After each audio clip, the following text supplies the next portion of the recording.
Il y a un livre qui s'appelle Ceci est la vérité, les hommes de science face au Coran. Ils ont amené les plus grands savants du monde, de l'Amérique, du Canada, du Japon, etc. Et chacun dans sa branche. Et ils comparent qu'est-ce que le Coran il dit et qu'est-ce que la nouvelle science il dit.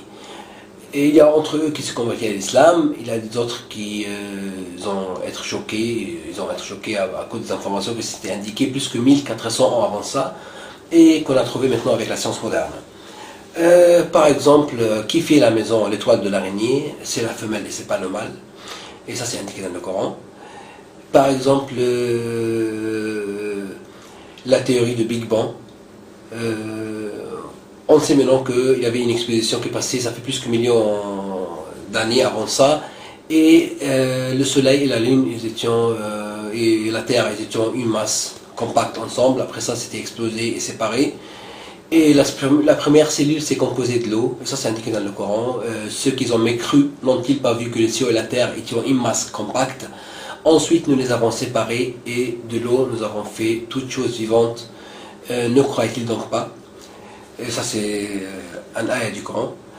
Et par exemple le professeur Cousteau de la France, il a trouvé quelque chose de magnifique avant qu'il est mort, plusieurs années avant ça. Il a trouvé que tous les mers qui viennent ensemble, les mers, par exemple, les mers salées, soit par exemple un océan avec un autre mer, par exemple Méditerranée ou mer Rouge, etc. Les deux mers, ils sont les deux mers, ils ont l'eau salée, mais ils n'ont pas la même densité de l'eau. Ça c'est plus chaud que l'autre, ça c'est plus froid que l'autre. Ça c'est la température ici, c'est pas comme ici. La densité de l'eau, c'est pas comme ici. Etc. Donc il y a une autre mode de vie dans chaque mer. Même les poissons, quand ils vivent ici, s'ils vont de l'autre côté, ils vont mourir, et vice versa. Donc il a trouvé que les deux mers, ils ne se mélangent pas. Pourquoi? Parce qu'il y a une barrière blanche une ligne blanche entre les deux mers, et chaque mer, il perd sa qualification et il devient neutre dans la ligne blanche, et ils ne se mélangent pas. Et les poissons qui vivent au milieu, ils peuvent ni aller là-bas ni aller ici. Et aussi la deuxième chose qu'il a trouvé, le professeur Cousteau, il a trouvé aussi que la rivière, quand il vient avec la mer, donc la mer douce avec la mer salée, ils ne se mélangent pas pour une autre raison, parce que entre les deux, il y a une mer salée, et ça empêche les deux à se mélanger. Et ces deux informations aussi sont indiquées dans le Coran. Aussi le professeur Armstrong de l'Amérique, il a comparé le Coran avec la science moderne. D'où vient le fer? Donc maintenant on sait que le fer, pour composer un atome du fer, il faut 4 fois l'énergie de tout le système solaire. Donc c'est impossible que l'atome est composé par terre, et ça c'est prouvé scientifiquement. Et donc le fer, ça compose dans les étoiles avec une température haute, et vient ici dans une autre forme dans la terre. Ça c'est indiqué dans le Coran. Dieu l'a dit, on a descendu le fer, donc ça ne vient pas de la terre. Et en Australie, il y avait une conférence sur le fer, et un étudiant qui a parlé là-bas, il a dit aussi une information magnifique. Il a dit au prof là-bas sur le fer et le Coran. Et après ça, il a dit que le nombre de sourates du fer, c'est pas le chapitre pour que vous compreniez, mais c'est le sourate du fer. Donc le nombre du sourate de fer et le nombre du ayat que Dieu a parlé du fer. C'est pas une phrase, mais pour que vous compreniez. Donc le nombre du sourate et le nombre du ayat du fer, et la différence entre les deux chiffres, c'est la même chose comme la différence entre le poids atomique du fer et le nombre atomique du fer, ou vice versa. Donc ça aussi c'est une... Et aussi pour, par exemple, où est le plus bas place dans le monde entier? c'est à proximité de la mer Morte en Jordanie, en Palestine.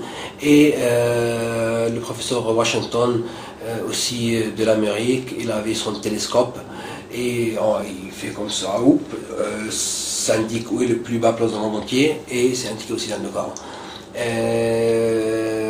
Aussi par exemple en Inde, avant ça, ils ont fait des problèmes avec les femmes parce que les femmes, ils amènent des enfants, des bébés qui sont des bébés garçons, des bébés filles et eux ils veulent des garçons.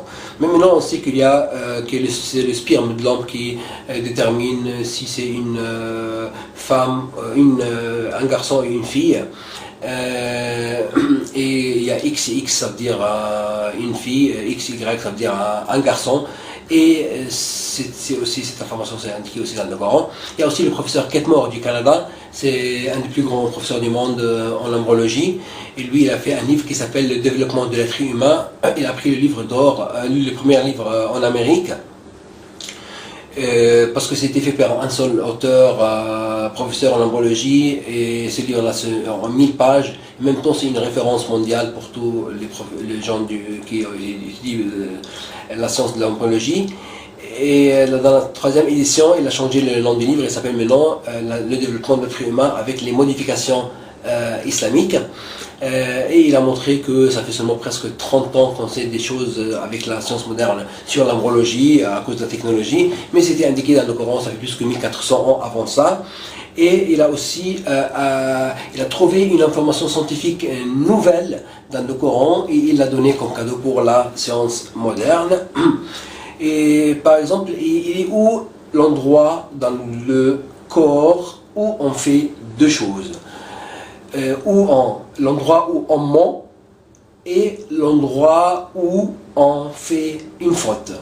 Après l'accident qui est passé en 1800 et quelques en Amérique, par un train, tout ça, ils ont commencé à faire des études et beaucoup plus tard, ils ont trouvé que l'endroit où on ment et on fait une faute, c'est juste ici dans cet endroit-là, et ça c'est indiqué dans le Coran aussi.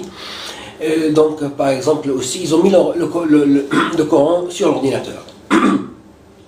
Ils ont trouvé quelque chose de très bizarre. Ils ont trouvé que tous les mots et leur contraire sont les mêmes chiffres. Par exemple, homme et femme, ils calculent ici combien de fois, ici combien de fois, et ils trouvent que les deux ont le même chiffre. Par exemple, diable et ange, aussi le même chiffre. Par exemple, combien de fois c'est indiqué le mot jour ou jour avec S, jour dans le Coran, plus ou moins sur le jour, c'était 335 fois, c'est comme l'année. Combien de fois c'est indiqué le mot mois, c'était 12 comme les mois de l'année. Maintenant, quelque chose de plus bizarre, c'est combien de fois c'est indiqué le mot eau et le mot terre. Ils ont trouvé que le mot eau, c'était indiqué 32 fois. Par contre, le mot terre, c'était indiqué 13 fois. Donc, c'est pas la même chose. Même l'eau, c'est le contraire de la terre. Et plusieurs études avancées qui sont faites. Et si on met 32 plus 13, ça donne 45. Maintenant, on veut savoir combien le pourcentage de l'eau du total et de la terre du total. Donc, on a trouvé que l'eau, c'est 71,1 et la terre, c'est 28,9. C'est ce qu'on a appris dans la géographie quand nous étions des enfants, que dans ce monde-là, il y a 71,1 de l'eau et 28,9 de la terre. Donc, aussi par exemple, qu'il y a des plantes mâles et femelles, ça c'est indiqué dans le Coran, ça, on sait ça, ça fait pas longtemps. Il y a un autre livre qui s'appelle La Bible, le Coran et la science, Dr Maurice Bucaille, il a pris le premier livre d'or en France. Sa langue maternelle c'est le français et c'est traduit en 11 langues. Le professeur Maurice Bucaille est chirurgien, il s'est aussi converti à l'islam comme le professeur Ketmore canadien, et avec un autre docteur aussi, avec le professeur Ketmore aussi canadien. Et il a montré dans ce livre-là, il a simplement sélectionné les informations scientifiques de la Bible et du Coran, et il a comparé avec la science moderne. Donc, il a montré que les informations scientifiques de la Bible, ça ne marche pas avec la science moderne. Par contre, le Coran, tout c'est choquant et ça marche très bien avec la science moderne. Et ça c'est aussi indiqué dans le Coran que la signification que les gens ils ont changé les paroles de Dieu dans l'évangile, le Torah, c'est ce qu'il appelle maintenant la Bible. Donc par exemple,